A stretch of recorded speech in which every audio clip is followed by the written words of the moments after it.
Bismillahirrahmanirrahim. Alhamdulillah wassalatu wassalamu ala rasulillah sallallahu alayhi wa sallam. Amma ba'd, assalamu alaikum wa rahmatullahi wa barakatuh. Inshallah mtiandro anty dia iresadresaka mahakasika loahevitra lehibe goavana eo anatrehany finoana islam sy eo amin'ny fiainany zanak'olombelona rehetra eto ambony tany, na ny mpino islam izany na tsy mpino islam, dia samy tokony fantoka amin'ny loahevitra izay ho resadresantsika amin'ity andro anty. Ny loahevitra dia iresaka ireo karazana famantarana lehibe amin'ny fahatongavana zany farahandro zany. Zany hoe ny fiainantsika teto ambony tany dia natomboka nisy fiantomboany ity fiainana eto ambony tany ity, ka tsy maintsy misy ihany koa ny fiafarany izany. Satria ny zavadrehetra ny atomboka dia tsy maintsy mifarana, afa-tsy tompo Allah subhanahu wa ta'ala tsy manana mpiandohana ary tsy manana ny fiafarany ihany koa izany tompo Allah subhanahu wa ta'ala izany. Ka raha iresadresaka antsika ireo famantarana amin'ny fahatongavana zany andro farany zany, dia efa niresadresaka an'izany ihany koa ireo sahaba ny mpaminany sallallahu alayhi wa sallam indray andro rehefa izy ireo mipetrapetraka teo ivelany moské, ka nivoaka i mpaminany sallallahu alayhi wa sallama dia nanontany azy ireo inona no zavatra izay ataonareo eto. Dia niteny ireo mpino islam tamin'izay fotoan'izany ireo sahaba izay mipetraka mifampatsiahy ary miresadresaka mahakasika an'izany farahandro izany. Dia niteny mpaminany sallallahu alayhi wa sallam tamin'izay fotoan'izay nametraka teny manao hoe inna saata la takunu hatta takunu 10 ayat. Ny farahandro izy dia tsy iseho mihitsy raha tsy misy famantarana lehibe anankifolo no tonga, ary zay famantarana lehibe anankifolo zay rehefa tapitra zay dia tonga ny farahandro potika izao tontolo zao, ary mifarana ny fiainana eto ambony tany miditra amin'ny fiainana any ankoatratsika aorinan'izany. Ny teny amin'izay mpaminany tanisan'ireo zavatra folo ireo dia voalohany teny izy hoe khasafun bil mashrik, misy eclipse lunaire any atsinanana zao tontolo zao. Wa khasafun bil maghrib, ary misy eclipse lunaire koa any andrefany zao tontolo zao. Wa khasafun fi jazirat al-arab, ary mifahatelo dia misy eclipse lunaire eo afovoany zao tontolo zao, eo amin'ny toerana zay misy anireo jazirat al-arab na ireo foko arabo eo afovoany zao tontolo zao. Ny fahevitra dia wad-dukhan, aorian'izay ihany koa dia mbola misy ihany koa ilay dukhan setroka lehibe zay manarona an'izao tontolo zao aorinan'izany, ary mivoaka aorinan'izany ihany koa ad-dajjal, ilay mpaminany santoka na ny antsoina hoe antekrista, ho tonga izy amin'izay fotoan'izay handeha hanary an'izao tontolo zao. Wa dabbatul ard, ary mivoaka ihany koa ny biby lehibe anankiray. Io biby mivoaka mananatra sy mampitandrona ny olona milaza fa hoe efa akaiky ny farany ka mirosoanareo ao anatin'ny fibebahana amin'ny Allah subhanahu wa ta'ala. Ary manaraka an'izay dia tonga ihany koa Ya'juj wa Ma'juj. Io dia vahoaka mpanimba indrindra eto ambony tany antsoina hoe Gog e Magog. Ya'juj wa Ma'juj, ho tonga izy ireo mialohan'ny fiafarany izao tontolo zao. Ary ny famantarana manaraka dia tolon shams min maghribiha, ny fivoahany izany masoandro zany ndray avy any andrefana, raha ohatra ka nahazatra antsika ny fivoahany avy any atsinanana. Ary misy ihany koa wanarun takhruju, nisy ihany koa afo lehibe zay mivoaka avy ao Yemen, dia mandondona ny olona na manery olona mandeha amin'ny ardul mahshar, mandeha manery ny olona na manosika ny olona handeha amin'ny toerana fivoriam-be ao Palestine. Ary mifarany dia khuruj na nuzul Isa ibn Maryam, ny fidinany izany na ny fiverenany mpaminana Isa zay fantatra amin'ny anarana hoe Jesu Kristy, izay zavatra rehetrarehetra zay famantarana folo lehibe zay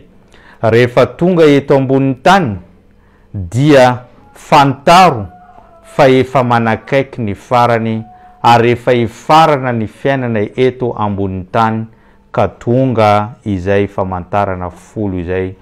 tapitra izany famantarana folo zany miatomboka na rava izao tontolo zao ary aorian'ny faharavana zao tontolo zao de tompo Allah subhanahu wa ta'ala izy rery ihany no tavela aorianan'izay satria efa nitsoka ilay trompetra na ilay antsiva na ilay anjomara ny anjely antsoina hoe Israfil alayhi salam. Maty ny olona rehetra amin'izay fotoan'izay ary aorianan'izay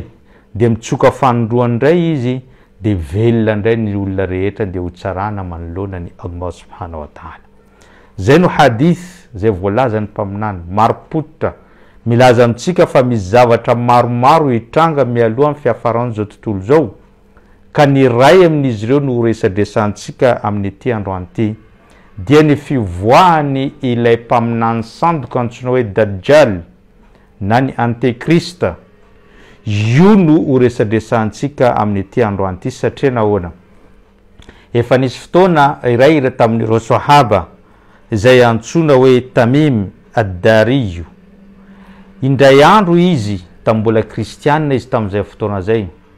ka nitaingina sambo izy niaraka tamin'ireo olona 30 ary nandeha izy ireo teny an-dranomasina. Rehefa teny an-dranomasina izy ireo dia nietsika mafy na nitsoka mafy ny rivotra ka fefika teny amin'ny nosy kely anankiray. Rehefa tonga tamin'izany nosy zany izy nandritra ny ray volana izy ireo teny ambonin'ny rano niady tamin'izany rivotra izany fefika teny amin'ny nosy anankiray izy de rehefa tonga tao amin'izany nosy zany izy araka ny hadisy mpaminany sallallahu alayhi wa sallam izany dia nahita biby anankiray be volovolo nitondra azy ireo tamin'ny toerana anankiray. Rehefa tonga tany anatin'ny lavabato de niresaka mivantana nisy fanontaniana maro napetraky n'izany Dajjal zany tamin'ny ireo vahoaka ireo.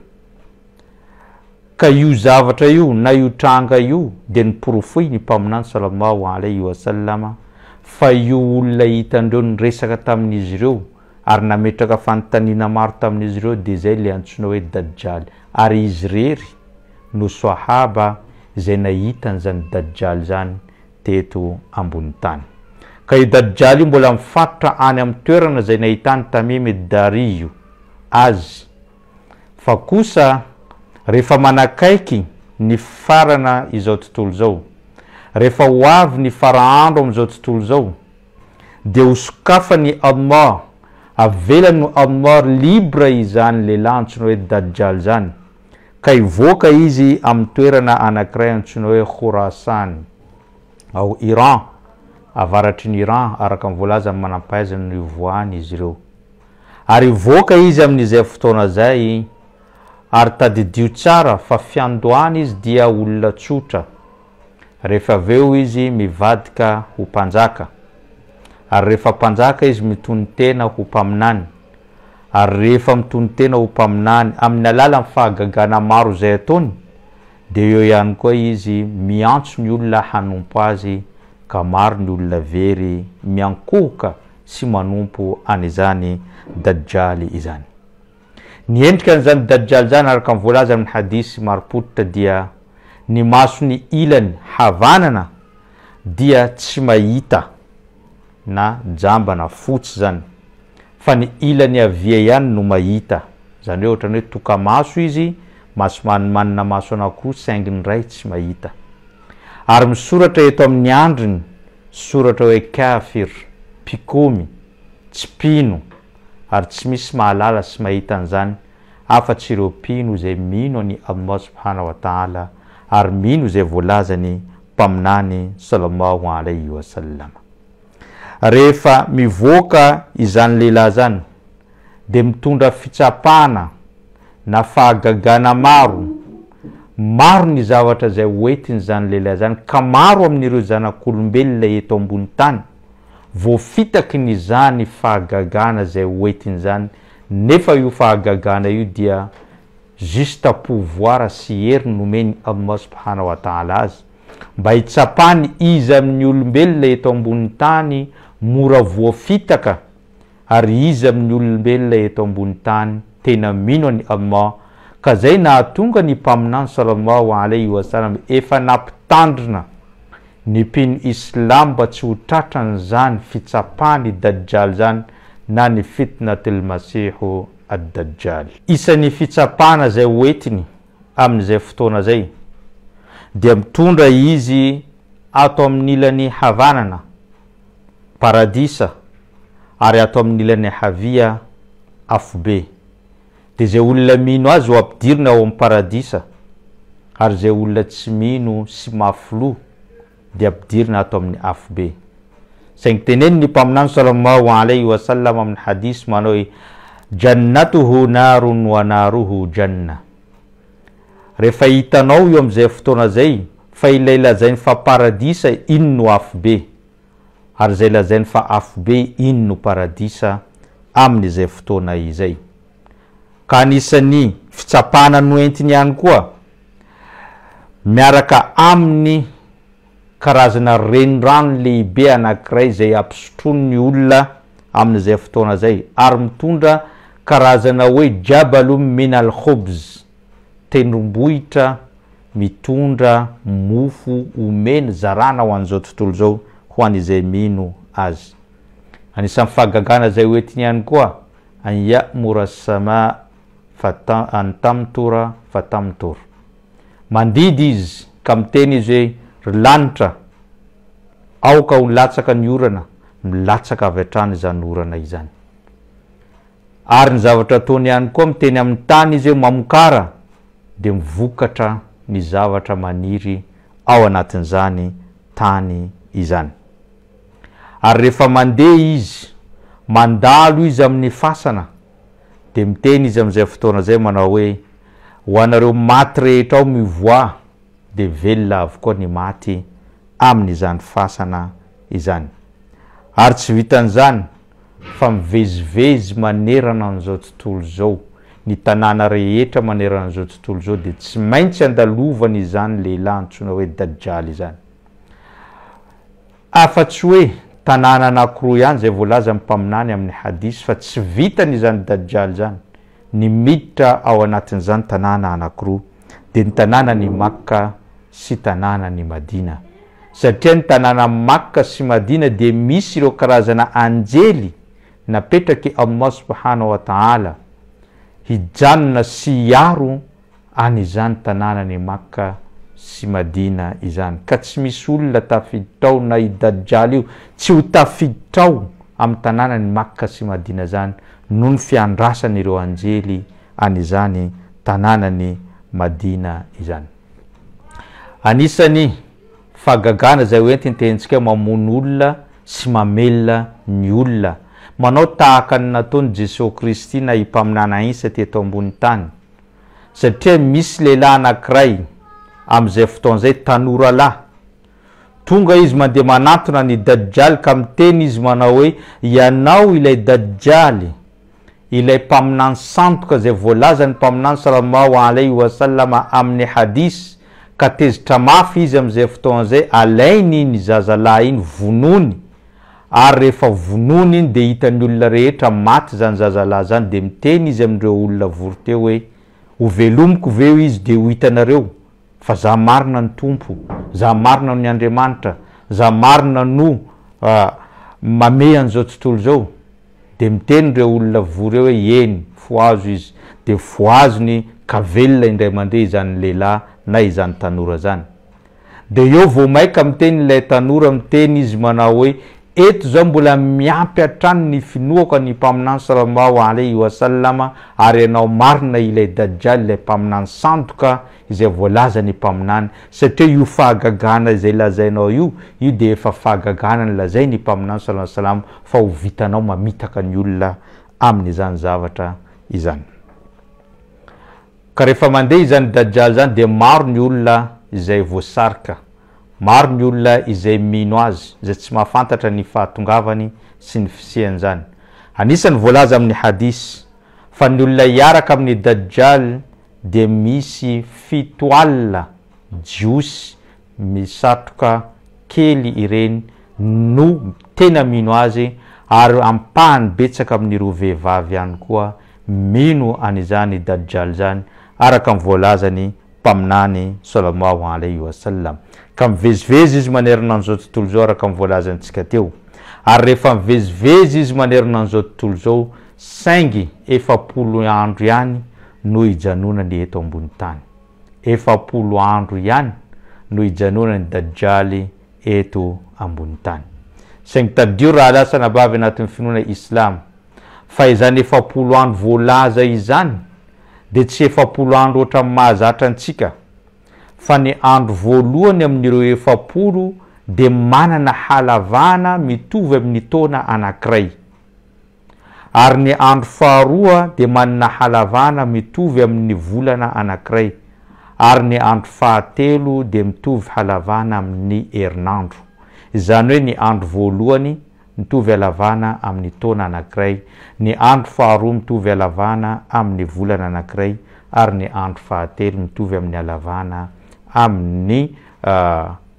herinandro anankiray. Fa ny 70 andro sisa kosa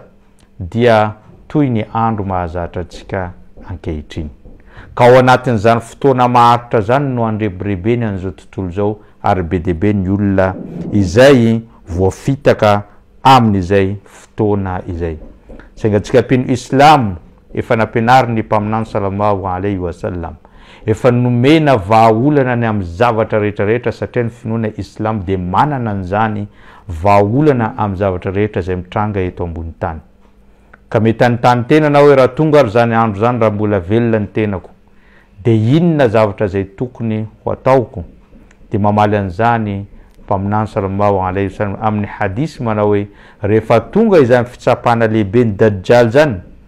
de olona izay tsy teo vita na tsy teo azony zany fitsapana izany, de aoka izy ahay tsenjery na hianatra tsenjery ny 10 premier verset, zany hoe ny andininy masina 10 voalohany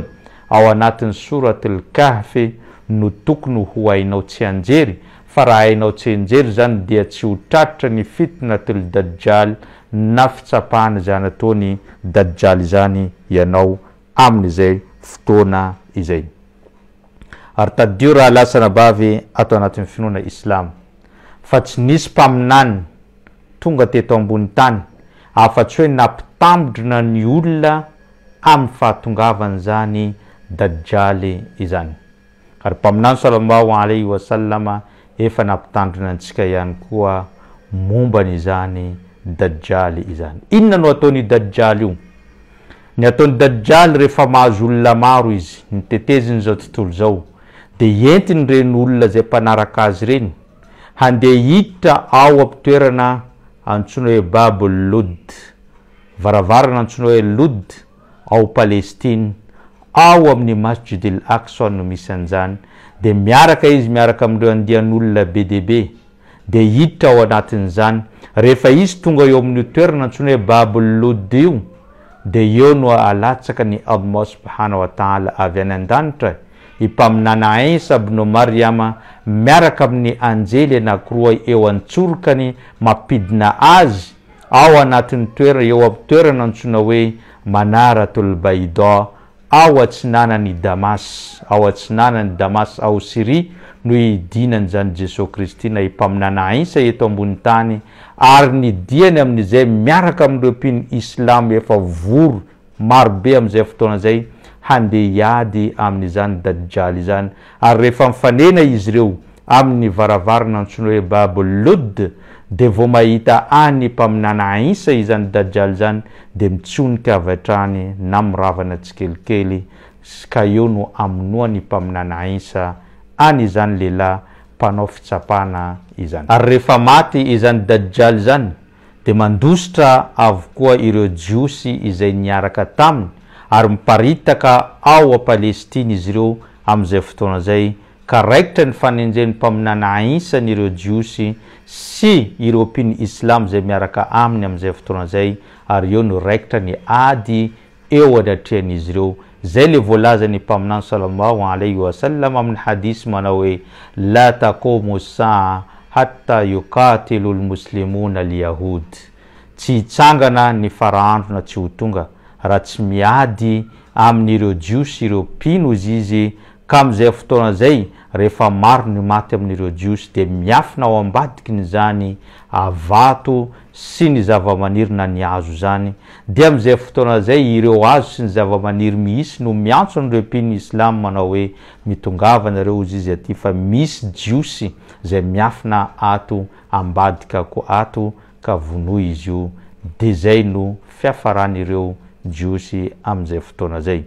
Rehefa tapitra zany rehetra zany de mivoaka ndray ireo andian'olona na vahoaka antsoina hoe Yajuja wa Majuja, ary mbola tantara hafa ndray no mahakasika an'izany. Fa ny tiantsika tongavana tamin'ity androany ity lehibe ary maresaka izany tantarany Dajjal izany, ary tsy nisy mpaminany tonga teto ambony tany afa-tsy hoe nampitandrina ny vahoakany mba tsy ho tratrany izany fitsapany Dajjal izany, ary nampitandrina ny vahoakany mba tsy ho azony na ihany koa voarebireby amin'izany Dajjal izany. Raha lasa rabavy atao anatin'ny finoana Islam no ny mahalehibe an'izany fitsapany Dajjal zany, de mpaminany sallallahu alayhi wasallam nampianatra antsika ihany koa ny dua, ary ty dua ty dia verimberitsika